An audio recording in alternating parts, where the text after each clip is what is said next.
یہ مشرق وسطیٰ کی وہ سرزمین ہے جہاں تاریخ کو صرف لکھا نہیں گیا بلکہ جیا گیا۔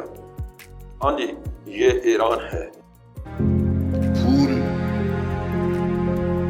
لایق این نیست که هدف زندگی باشه.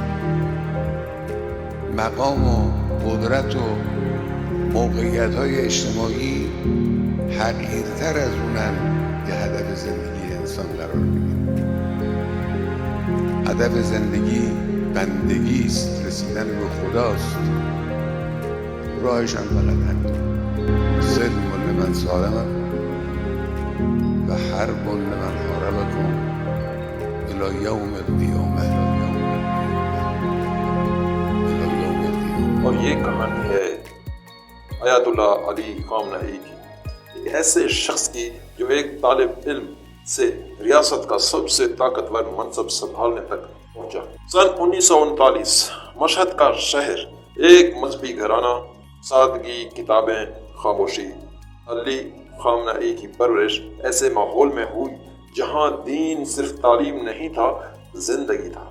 ان کے والد ایک عالم دین تھے، گھر میں مالی آسائش کم تھی مگر روحانی دولت بہت تھی۔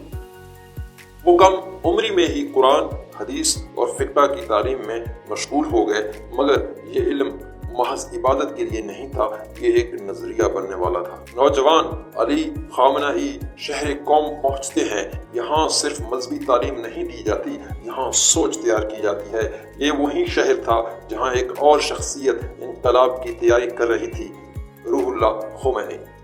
خامنہئی ان کے نظریات سے متاثر ہوئے۔ اسلام صرف مسجد تک محدود نہیں، ریاست کا نظام بھی اسلام کے تابع ہونا چاہیے، یہ خیال ایک چنگاری بن گیا۔ 1960 اور 70 کی دہائی میں ایران میں شاہ کی حکومت مضبوط تھی مگر عوام میں بے چینی بڑھ رہی تھی۔ خامنہئی نے کھل کر مخالفت شروع کی، وہ تقریریں کرتے، تحریک چلاتے اور نتیجہ ان کی گرفتاری ہوئی، تفتیشیں ہوئی، دباؤ میں آ گئے مگر وہ خاموش نہ ہوئے۔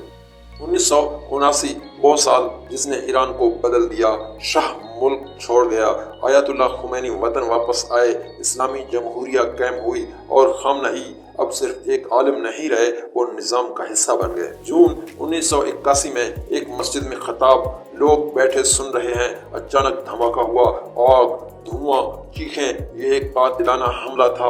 خامنہئی شدید زخمی ہوئے، ان کا دایاں بازو ہمیشہ کے لیے متاثر ہو گیا۔ ڈاکٹروں نے کہا زندہ بچ جانا معجزہ ہے، ان کے حامیوں نے کہا یہ حفاظت الہی ہے۔ یہ واقعہ ان کی شخصیت کا حصہ بن گیا۔ اب وہ صرف سیاستدان نہیں رہے، وہ محفوظ رہبر بن گئے۔ وہ ایران کے صدر 1981 میں وہ ایران کے صدر منتخب ہوئے۔ اس وقت ایران عراق جنگ میں الجھا ہوا تھا، ملک معاشی اور عسکری دباؤ میں تھا اور صدر کے طور پر خامنہئی ایک جنگ زدہ ریاست کو سنبھال رہے تھے۔ 1999 آیت اللہ خمینی کا انتقال، ایران سوگ میں ڈوبا ہوا۔ نیا رہبر کون ہوگا؟ اسمبلی آف ایکسپرٹس نے علی خامنہئی کو منتخب کیا، اب وہ بن گئے ایران کے سپریم لیڈر۔ ریاست کی فوج، عدلیہ، میڈیا سب ان کے اختیار میں۔ انہوں نے اسلامک ریولوشنری گارڈ کارپس کو مزید مضبوط کیا۔ یہ ایک ادارہ صرف فوجی قیادت نہیں رہا، ریاست کے اندر ریاست بن گیا۔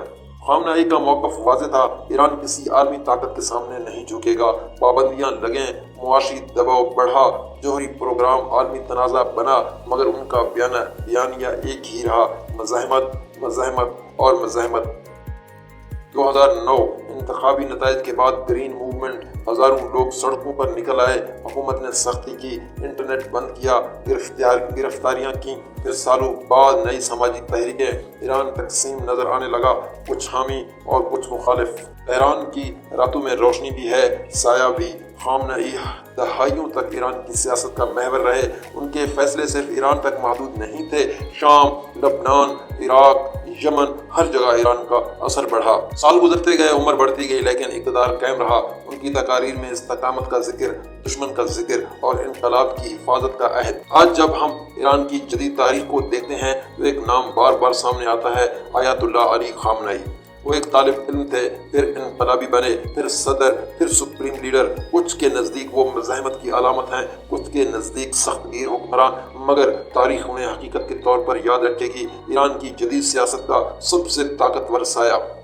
زندگی جیسے اب ایک صدی سے بھی زیادہ عرصے تک ایک طاقتور رہبر کی نقش قدم پر گزری، اسی دوران ایک آخری اور حیران کن موڑ آیا۔ 28 فروری 2026 کو ایرانی دارالحکومت تہران میں شدید امریکی اور اسرائیلی فضائی حملوں کا سلسلہ شروع ہوا۔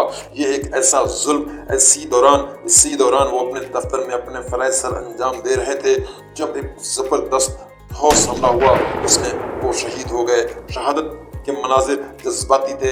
ایران کے سرکاری ذرائع نے اعلان کیا ان کی بیٹی، داماد اور نواسی بھی اسی حملے میں شہید ہوئے۔ ملک بھر میں 7 روزہ تعطیل اور 40 روزہ سرکاری سوگ کا اعلان کیا گیا۔ عوام نے اجتماعی دکھ کے ساتھ اپنے رہبر کو آخری خراج عقیدت پیش کیا۔ ایران میں خامنہ ای کی تدفین سوگ ایک عظیم روحانی اور جذباتی عمل تھا، جہاں ہزاروں لوگ اپنے ہاتھوں میں پھول لیے خامنہ ای کے لیے دعا کرتے نظر آئے۔ ان کی شہادت نے نہ صرف ایران بلکہ پورے وسط مشرق میں گہرے رد عمل کو جنم دیا۔ کچھ نے ان کی مزاحمتی پالیسیوں کو سراہا اور کچھ نے سخت انداز کی تنقید بھی کی، مگر ایک بات سب نے تسلیم کی، وہ ایک تاریخی شخصیت تھے جنہوں نے اپنے دور کی دنیا کو بدل دیا۔ یہ کہانی صرف کسی ایک شخص کی نہیں بلکہ ایک عہد، ایک تحریک اور ایک تبدیلی کی ہے۔ ایک شخص جو مدرسے سے نکلا، سیاست میں قدم رکھا، طاقت کے انوکھے راستے اپنائے اور دنیا کو اپنی جذباتی فیصلوں سے جھنجھوڑ دیا، آخرکار شہادت تک پہنچا۔ یہ داستان ہمیں یاد دلاتی ہے کہ تاریخ صرف قوت کی نہیں بلکہ فیصلوں، امیدوں، خوفوں اور انسانوں کے گہرے جذبات کی کتاب ہے۔